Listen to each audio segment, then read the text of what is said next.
கல்யாண மண்டபத்தில் சுமித்ராவை எல்லோருமே பார்த்த ஏளன பார்வையிலே லேசான பரிகாசம் இருந்ததுதான். சிலரோ வாய்விட்டே சொல்லிக் கொண்டனர். காதுல ப்ளூ ஜாகர் வைரம் ஜொலிக்க நிமிர்ந்து நடப்பவள் சுமித்ரா அந்த காதுக்கு மேல இருக்கிற தலைய எங்கோ கொண்டு போய் வச்சுப்பாளாம். என்னம்மா பெருமை அடிச்சுப்பா இந்த சுமித்ரா. என்னோட ப்ளூ ஜாகர் வைரத்தோடு போல உங்க யார்கிட்டையுமே கிடையாது. நீளமும் வெள்ளையுமா வாரி அரைக்கிற இந்த ஜொலிப்பு வைரத்தை என் கணவர் வெளிநாட்டில் தனக்கு தெரிஞ்ச நண்பர்கிட்ட சொல்லி ஸ்பெஷலாக ஆர்டர் செஞ்சு வாங்கி கொடுத்ததாக்கும்.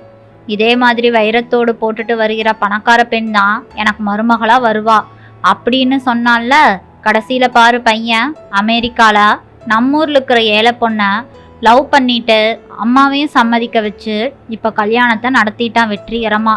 பொண்ணு ஏழைனாலும் ரொம்ப அழகா அடக்க ஒடுக்கமாக இருக்கிறா. எம்எஸ் படித்து முடிச்சிட்டாலாம். வேலையும் அங்கேயே கிடச்சிருச்சான். டாலரில் சம்பாதிச்சா தோடு என்ன தோடு வைர நெக்லஸே வாங்கிடுவா. இல்லைனாலும் சுமித்ரா பையன் அரவிந்தன் இருக்கான்ல, தான் புது பண்டாட்டிக்கு வைரத்தில் இழைச்சிட மாட்டானா என்ன? குறுக்கும் நெருக்குமாய் நடந்து கொண்டிருந்த சுமித்ராவின் செவிகளில் கூட்டத்தில் சிலர் இப்படி பேசுவது விழாமல் எல்லாம் இல்லை. அந்த நேரத்திலும் காதுகளில் மின்னும் வைரத்தோட்டை புடவை நுனியால் மென்மையாய் நீவிவிட்டு அசட்டு சிரிப்பு சிரித்தபடியே கடந்தாள். 6 மாதம் முன்பே தன் கல்யாணத்துக்கு அஸ்திவாரம் போட்டு விட்டான் அரவிந்தன். அம்மா கோபித்துக் கொள்வாள் என தெரிந்தும் தயங்கி தயங்கி எப்படியோ விஷயத்தை சொல்லிவிட்டான். வித்யா நல்லா பொண்ணுமா, அமெரிக்காவில் படிக்க வந்த நம்மூர் பொண்ணுங்க இது மாதிரி நம்ம கலாச்சாரத்தோட இருக்கிறது ரொம்ப கஷ்டம். இங்கே வந்தா ஆளே மாறிடுவாங்க. ஆனால் வித்யா ரொம்ப எளிமை, எனக்கு ரொம்ப பிடிச்சிருக்குமா என்றான். சுமித்ராவுக்கோ வித்யாவின் குடும்ப பின்னணியை கேட்டதும் மேலும் எரிச்சலாகி விட்டது. என்னடா சரியான ஓட்டாண்டி குடும்பமாலாம் இருக்குது. அப்பா இல்லாத குடும்பம் வேற, பொறுப்பில்லாத அண்ணன், புத்தி சுவாதீனம் இல்லாத தம்பி, இதய நோயாளியா அம்மா. நம்ம ஸ்டேட்டஸ்க்கு இது சுத்தமாக சரிப்படாதுடா என்றாள். இல்லைம்மா, வித்யா சம்பாதிக்க ஆரம்பிச்சிட்டா. அவளை தூரத்து உறவுக்காரங்க தான் செலவழித்து படிக்க அனுப்புனாங்களாம். ரொம்ப கெட்டிக்காரிமா, அதே சமயம் ரொம்பவும் அமைதியான சுபாவம். எனக்கு பிடிச்சிருக்குமா என்று தன் பிடியை தளர்த்தாமல் பொறுமையாய் பதில் சொன்னான் அரவிந்தன். உனக்கு மட்டும் பிடிச்சா போதுமாடா, ஒரே பிள்ளை நீ. எனக்கு வரப்போகிற மருமகள் காதில் கண்டிப்பாக வைரத்தோட இருக்கணும்டா. கடைசிக்கு ஒரு 50 பவுனாவது தங்கத்தோட இருக்கணும். சொசைட்டியில் நமக்குன்னு ஒரு அந்தஸ்து இருக்குது அரவிந்தா. ஏண்டா உனக்கு இதெல்லாம் புரிய மாட்டேங்குது? ஆமாம், நாமும் கஷ்டப்பட்டு முன்னேறின குடும்பம் தானே. 6 வருஷம் முன்னாடி மாரடைப்பில் அப்பா சாகிறதுக்கு முன் பங்குச்சந்தை உயர்ந்ததில் அவர் கையில் நிறைய பணம் புழங்கியது. அதில் உனக்கு வைரத்தோடு வாங்கி போட்டார். சொந்த வீடு வாங்கினார். என்னை படிக்க அமெரிக்காவுக்கு அனுப்பினார். மறந்துட்டியாமா நீயே? டே முட்டாள், இன்னைக்கு நம்ம எப்படி இருக்கோம் அதை நினச்சி பாரு. அதுக்கு பொருத்தமாக தானே எனக்கு மருமகள் வரணும். அதை சொன்னா நீ ஏன் இப்படி புரிஞ்சுக்காம பேசிக்கிட்டு இருக்க? எந்த வசதியும் இல்லாத இப்படி ஒருத்தி எனக்கு மருமகளாய் வரவே கூடாது.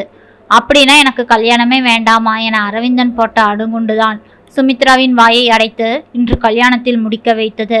தாலி கட்டிக்கொண்டு ஆசிர்வாதம் வாங்க தன் காலில் விழுந்த வித்யாவை ஏறெடுத்தும் பார்க்கவில்லை சுமித்ரா. கோவில்களுக்கு ஒரே காரில் மூவரும் உட்கார்ந்து போன போதும் வித்யாவுடன் ஒரு வார்த்தை கூட பேசவில்லை. அரவிந்தனுக்கு அது கஷ்டமாக இருந்தாலும் வித்யாவின் பொறுமையின் குணம் அவனை மிகவும் பிரமிக்க வைத்தது. வித்யா வாய் திறந்து எந்த கோபமும் படவில்லை. ஆயிற்று. அன்று புதுமண தம்பதிகள் அமெரிக்காவுக்கு புறப்படும் நாள் வந்தது. வித்யாவை பார்க்க அவள் பிறந்து வீட்டு மனிதர்கள் எல்லாம் வந்தனர். யாருடனும் பேசாமல் தன் அறையிலேயே இருந்தாள் சுமித்ரா. அதிகாலை 1 மணிக்கு பன்னாட்டு விமான பயணத்துக்கு தயாராக சூட்கேஸை எடை பார்க்கும் கருவியில் வைத்த அரவிந்தன், பாஸ்போர்ட்களை எல்லாம் எடுத்து வச்சிட்டியா வித்யா என்று கேட்டான். இதோ என அறைக்குள் போனவள் பதறியபடியே திரும்பி வந்தாள். என்னங்க, என்னோட பாஸ்போர்ட்டை காணுங்க என்று குண்டை போட்டாள் வித்யா. சரியா தேடிப்பாரு, இருவரின் பாஸ்போர்ட்டையும் ஒரே இடத்தில் தானே வைத்தேன் என்றான் அரவிந்தன். நல்லா தேடிட்டங்க, வீடு ஃபுல்லாக தேடிட்டேன், காணவே இல்லை. உங்களது மட்டும்தான் இருக்கு. ஆமா, நீ வித்யாவோட பாஸ்போர்ட்டை பார்த்தியா என கேட்டான் அரவிந்தன். ஆமாண்டா, விமான பயம்னா பயந்து பாஸ்போர்ட்டை எடுக்காம அமெரிக்காவுக்கு நீ 1000 தடவை கூப்பிட்டு நான் வராமல் இருக்கேன். பாஸ்போர்ட்டு கருப்பா சிவப்பான்னு கூட எனக்கு தெரியாது. மேலும் உங்கள் அறையில் எனக்கு என்ன வேலை? எல்லாம் உன் பொண்டாட்டி வீட்டு மனுஷங்க தானே வந்தாங்க. அவங்க ஏதாவது எடுத்திருப்பாங்களா இருக்கும். அந்த அறையில் உட்கார்ந்துருந்தாங்க. பீரோவை குடஞ்சு கடைசியை கடாசி போட்டாங்க, யாருக்கு தெரியும் என்றாள் அலட்சியமாக. அரவிந்தனின் பதட்டமுடன் வீடு முழுவதும் தேடினார்கள். சரி வித்யா, இன்னைக்கு நான் மட்டும் கிளம்புறேன். ஆஃபீஸில் முக்கியமான மீட்டிங் இருக்குது. என்னால் இனி லீவ் போட்டு இங்கே இருக்க முடியாது. நீ மறுபடியும் நல்லா தேடிப்பாரு. கிடைக்கலன்னா பாஸ்போர்ட் விபரம் எல்லாம் ஃபோன்லேயும் மெயிலையும் இருக்குது. மறுபடியும் நம்ம அப்ளை பண்ணிடலாம். ஆனால் 1 வாரம் டைம் ஆகும் என சொல்லி கொண்டான் அரவிந்தன். வித்யாவும் பரவாயில்லைங்க, நீங்கள் ஃபஸ்ட்டு கிளம்புங்க, நான் அம்மாவுக்கு உதவியாக இங்கேயே இருக்கிறேன் என்றாள். அவன் வீட்டை விட்டு கிளம்பியதும் வித்யாவிடம் நெருப்பாய் வார்த்தைகளை கொட்டினாள் சுமித்ரா. வாழ வந்த மருமகள் வைரத்தோட வந்தா இப்படி நடக்குமா? இன்னும் என்னவெல்லாம் இந்த வீட்டில் தொலைய போகுதோ? அரவிந்தனிடம் அவ்வளவு கெஞ்சினேன், அவன் மனசு மாறவே இல்லையே. என்னதான் சொக்குப்படி போட்டு தொலைச்சியோ. எல்லாம் என் போதாத காலம். கண்களில் நீர் பெருக அறைக்குள் போய் உட்கார்ந்து கொண்டாள் வித்யா. வெளியே வரவே இல்லை. ரூமிலே அடைந்து கிடந்தாள். ஆனால் சுமித்ராவோ எந்த கவலையும் இல்லாமல் வீட்டில் உலா வந்து கொண்டிருந்தாள். அரவிந்தன் ஃப்ளைட்டில் அமர்ந்து விட்டதாய் வாட்ஸ்அப்பில் குறுஞ்செய்தி அனுப்பியிருந்தான். ஆனால் வித்யாவுக்கோ தூக்கமே வரவில்லை. அடுத்த 24 மணி நேரத்தில் இடியாய் வந்த செய்தி சுமித்ரா மற்றும் வித்யா போனில் வந்து இறங்கியது. சியாட்டில் நகர ஏர்போர்ட்டிலிருந்து ரெட்மண்ட் பகுதியில் அரவிந்தனின் வீடு போகும் வழியில் கார் பெரும் விபத்துக்குள்ளாகிவிட்டது. அரவிந்தன் அடிபட்டு மிக மோசமான நிலையில் ஆஸ்பத்திரியில் சேர்த்திருப்பதாகவும் நிலைமை கவலைக்கிடம்தான் எனவும் அதில் குறிப்பிடப்பட்டிருந்தது. அந்த செய்தியை அனுப்பினவன் வேற யாரும் இல்லை, அரவிந்தனின் நண்பன் பரத்தான். போனிலும் அழுந்தபடி நடந்ததை கூறும்போதே கதறினான். அரவிந்தனுக்கு உடனே சர்ஜரி செய்தால் உயிரை காப்பாற்றி விடலாம் என்றும், வித்யா அவன் உன்னையும் அம்மாவையும் பார்க்க நினைக்கிறான், அதனால நீ அம்மாவை கூட்டிட்டு உடனே கிளம்பி வா என போனை வைத்து விட்டான் சொல்லிவிட்டு. கேட்டுக்கொண்டிருந்த சுமித்ராவுக்கு வயிறு சில்லிட்டது. மளமளவென தன் அறைக்கு போனவள் பீரோவில் தன் புடவையொன்றில் மறைத்து வைத்திருந்த வித்யாவின் பாஸ்போர்ட்டை எடுத்தாள். உடனடியாக வெளியே வந்து வித்யாவிடம், நான் தேடி பார்த்தேன், என்னோட அறையில் இந்த பாஸ்போர்ட் இருந்தது. அவளை பழிவாங்க மகனுடன் அமெரிக்காவுக்கு திருப்பி அனுப்பக்கூடாது என நினைத்து பாஸ்போர்ட்டை ஒளித்து வைத்த காரம் அதை மறுபடியும் எடுத்து வந்து கொடுக்கும் பொழுதே லேசாய் நடுங்கியது. அதை எடுத்து வந்து வித்யாவின் கைகளில் கொடுத்துவிட்டு, நான் தான் தேடினா உன் பாஸ்போர்ட் கிடச்சிருச்சு, நீ முதல்ல அமெரிக்காவுக்கு கிளம்பி என்றாள் சுமித்ரா. 1/2 மணி நேரம் அங்கும் இங்கும் விசாரித்து, அத்தை எந்த விமானத்திலும் டிக்கெட் இல்லையாம், ஒரே ஒரு ஃப்ளைட்டில் பிஸ்னஸ் கிளாஸ் டிக்கெட்டு தான் இருக்கு, ஆனால் அதுவும் இப்போ ஹாலிடே சீசன்னால விலை அதிகமாம். உங்கள் மனைவியின் நிலைமையை சொன்னதால் எனக்கு அதை தருவதாய் சொல்கிறாங்க, ஆனால் அவ்வளோ பணம் நம்மக்கிட்ட இல்லையே என கையை பிசைந்தாள் வித்யா.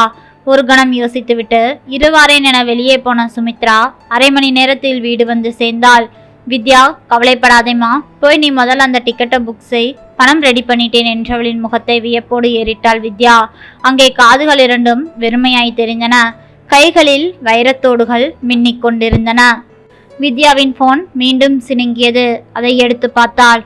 அதில் பரத்தான் மெசேஜ் அனுப்பியிருந்தான். இந்த தகவலை சொன்னதே அரவிந்தன் தான். உடனே டிக்கெட்டை புக் செய்யலாம் அண்ணி என மெசேஜ் போட்டிருந்தான். அரவிந்தனின் மாஸ்டர் பிளானின்படி வித்யாவுக்கு மீண்டும் பாஸ்போர்ட் கிடைத்தது. அம்மாவே தான் காசில் செலவு செய்து வித்யாவை அமெரிக்கா அனுப்பவே அரவிந்தன் இவ்வாறு செய்ததாக வித்யாவுக்கு மெசேஜ் பண்ணியிருந்தான். நண்பர்களே, நம் வீட்டுக்கு வரும் புது உறவை நம் பாசத்தால் மட்டும்தான் இணைக்க வேண்டுமே தவிர அவர்களிடம் பணம் இருக்கு இல்லை என்று அவர்களின் நிலையை நாம் மட்டம் தட்டக்கூடாது. இந்த காலத்தில் படிப்பிருந்தால் மட்டும் போதும், நாம் எவ்வளவு உயரத்தை வேண்டுமானாலும் எட்டிவிடலாம், எவ்வளவு பணத்தை வேண்டுமானாலும் சம்பாதிக்கலாம். ஆனால் ஒருவரின் அன்பை நாம் விலை கொடுத்து வாங்க முடியாது. நன்றி. இந்த கதை பிடிச்சிருந்ததுன்னா மறக்காமல் லைக் பண்ணுங்கள், நம்ம சேனலை சப்ஸ்கிரைப் பண்ணி சப்போர்ட் பண்ணுங்கள். நண்பர்கள் அனைவருக்கும் இனிய பொங்கல் திருநாள் வாழ்த்துக்கள். நன்றி. நாளை வேறொரு கதையில் சந்திக்கலாம்.